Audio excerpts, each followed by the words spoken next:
حكيمي لوحده عامل محاولات على الجون قد محاولاتك في البطولة كلها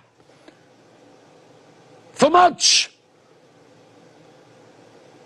انت كنت سيء واكتر من سيء.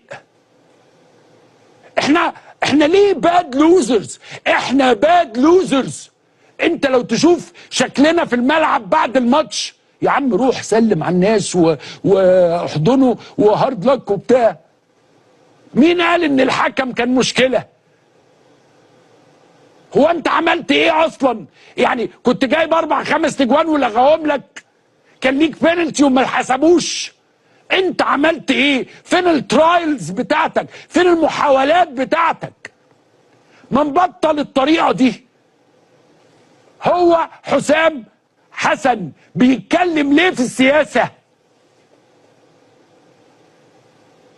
بدل ما تقول يا جماعة أنا آسف ما كناش موفقين، المرة الجاية نبقى أحسن،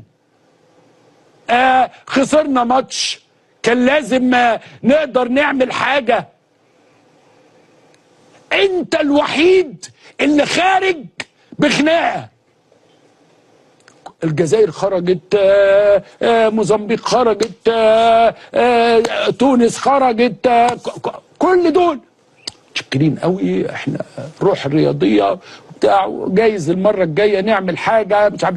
نيجيريا خرجت. انت عايز تقول لي انه اللي عمله بونو ولا اللي عمله المغرب ولا الاداء المغربي في كل الماتشات، انت عايز تقول لي شكل هذه البطوله العظيم؟ يا راجل ده انت بوظت كل علاقتنا مع الناس هناك. ده كانوا بيتمنوا لك الرضا ترضى. هو ده؟ هل جزاء الإحسان إلا الإحسان؟ يعني أما كنا أنا كويس معاك واستضافة ومحبة، طب وأنت ليه ما رحتش بدري؟ أنت إيه اللي أخرك؟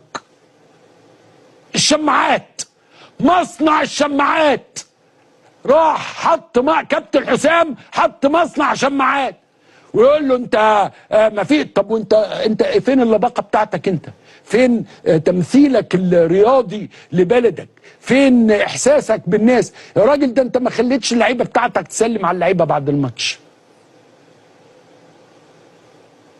ده ساديو ماني ده كان بيجري وانت قاعد بتزقه يا ابراهيم، تقول له ابعد عنه، عايز يروح يسلم على زميله محمد صلاح يبوسه وهارد لك. طب شوف الفرق بين كلام ساديو ماني وكلام حسام حسن.